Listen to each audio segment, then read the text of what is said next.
नमस्कार दोस्तों, स्वागत है आपका। आज की वीडियो में हम एसएसटी का जो आखिरी चैप्टर है क्लास 7th का, इसके बाद आपका 7th का भी ज्योग्राफी खत्म हो जाएगा पूरा का पूरा। तो यानी कि हमने 8th का और 7th का दोनों का भूगोल का सब्जेक्ट पूरा खत्म कर लिया है। अब रह गया क्लास 6 का, जिसमें से सिर्फ 2 चैप्टर हैं आपके, और वो भी आपके जल्दी खत्म होने वाले हैं। डेली आपको 5 क्वेश्चन मिल रहे हैं और आज उन्हीं क्वेश्चनों के जरिए मैं आपको एक्सप्लेनेशन जैसे अभी तक देता आया हूँ, उनकी एक्सप्लेनेशन साथ में उस चैप्टर से रिलेटेड जितने भी इम्पोर्टेंट उसके टॉपिक होते हैं, कोई ना कोई उसमें एक ऐसा पॉइंट होता है जो बहुत इंपॉर्टेंट होता है, वो मैं आपको बोर्ड पर समझा देता हूं। तो स्टार्ट करते हैं आज की वीडियो। तो आज हमारा चैप्टर का नाम है मानवीय पर्यावरण, और जिसके अंदर हमको पढ़ना है बस्तियां, परिवहन एवं संचार। इन तीनों के बारे में जानना है, जो कि किसका पर्यावरण है? इंसान का, यानी कि मानव का पर्यावरण। तो आप सबको पता है कि हम डेली 5-5 क्वेश्चन कर रहे हैं। उससे पहले, उन क्वेश्चनों को स्टार्ट करने से पहले मैं आपको कुछ डेफिनेशन बता देता हूं जो बहुत इंपॉर्टेंट है। तो उनको पहले जानना जरूरी है, इसके बाद हम वो क्वेश्चन स्टार्ट करेंगे। तो सबसे पहली डेफिनेशन है बस्तियां। बस्तियां किसे कहते हैं? जहां लोग अपने लिए घर बनाते हैं, उनको सीधे सीधे हम बोलते हैं बस्तियां। और बस्तियां के बाद एक आता है बसाव स्थान। बसाव स्थान किसे कहते हैं? वे स्थान जहां भवन अथवा बस्तियां विकसित होती हैं, यानी कि बन तो गई बस्तियां, अब वो विकसित हो रही हैं, यानी कि बढ़ रही हैं दिन ब दिन, तो उनको बोलते हैं हम बसाव स्थान। तो आपको ये बसाव स्थान और बस्तियां दोनों का डिफरेंस अच्छे से समझ लेना है इनकी डेफिनेशन के जरिए। तो जब बस्तियां विकसित होती हैं, उसी को हम बसाव स्थान बोलते हैं, और जहां लोग अपने लिए घर बनाते हैं उसको हम बस्तियां बोलते हैं। अब ये बसाव स्थान जो है, इनकी आदर्श प्राकृतिक दशाएं होती हैं कुछ, जिसकी वजह से ये जो बसाव स्थान है ये बढ़ते हैं, और जिस वजह से बसाव स्थान बनते हैं। तो क्या है? इनकी 4 प्राकृतिक दशाएं हैं। वो क्या है? सबसे पहली है अनुकूल जलवायु। अनुकूल जलवायु होगी तो बसाव स्थान बनेंगे। उपयुक्त भूमि होगी तो बसाव स्थान बनेंगे। जल की उपलब्धता होगी तब बसाव स्थान बनेंगे। उपजाऊ मिट्टी होगी, यहाँ जहां पर हम कृषि कर सकें, खेती कर सकें, वो वहां पर बसाव स्थान हमारे जल्दी पाए जाएंगे और ज्यादा से ज्यादा पाए जाएंगे। अब स्टार्ट करते हैं आज का हमारा पहला क्वेश्चन। तो आप देख सकते हैं स्क्रीन पर, अधिकांश बस्तियां आज किस प्रकार की हैं? अभी मैंने आपको बताया बस्तियां क्या होती हैं, जहां लोग अपने लिए घर बनाते हैं।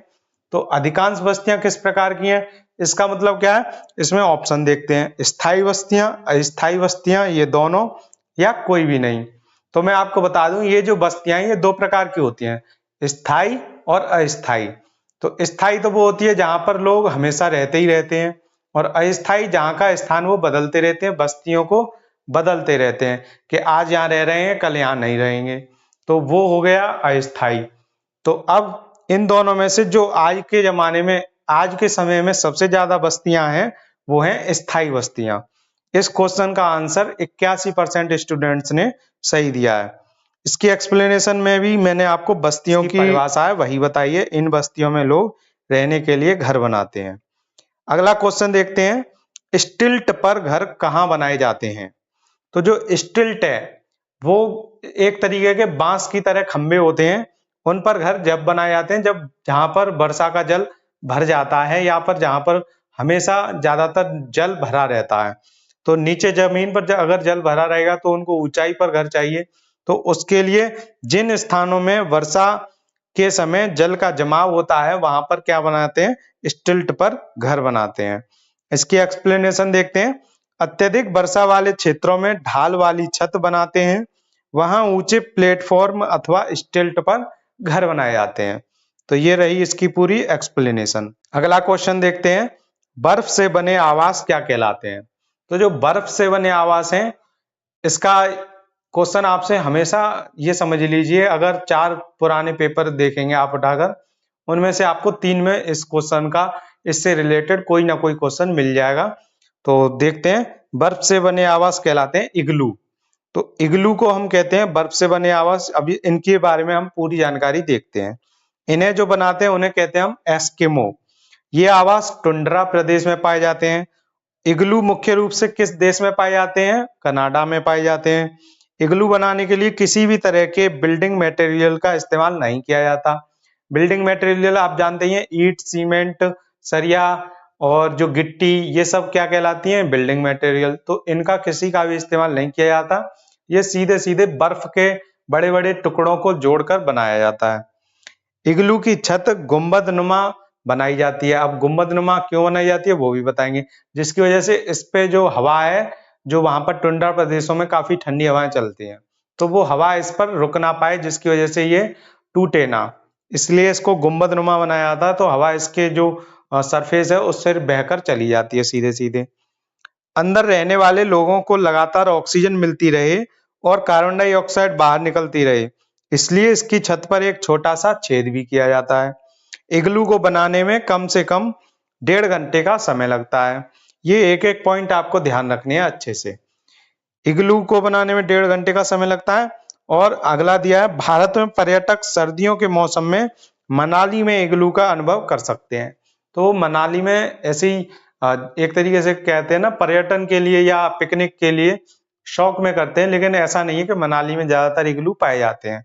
ये सबसे ज्यादा कनाडा में पाए जाते हैं और वो भी टुंड्रा प्रदेशों में पाए जाते हैं। अगर आप उत्तरी ध्रुव पर जाइए या दक्षिणी ध्रुव पर, वहां पर। अब देखते हैं अगला क्वेश्चन। अगला क्वेश्चन दिया है, दक्षिण अफ्रीका के एंडीज पर्वत के क्षेत्र में किस जानवर का उपयोग यातायात सुविधा के लिए किया जाता है? अब बात हो रही है यातायात की, तो एक बार मैं आपको परिवहन के बारे में बता दूं। परिवहन कहते हैं ये लोगों एवं सामान के आवागमन के साधन होते हैं।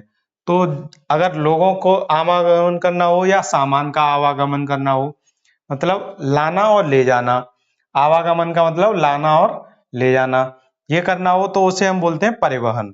ठीक है, तो ये परिवहन की बात हो गई। आपको मैं बता दूं कि एनसीईआरटी में सीधे सीधे लिखा है, आज के समय भी जानवरों का उपयोग या पशुओं का उपयोग यातायात के लिए, परिवहन के लिए किया जाता है। तो आपको अब ये बताना है, दक्षिण अफ्रीका के एंडीज पर्वत के क्षेत्र में किस जानवर का उपयोग किया जाता है? उसका नाम है लामा।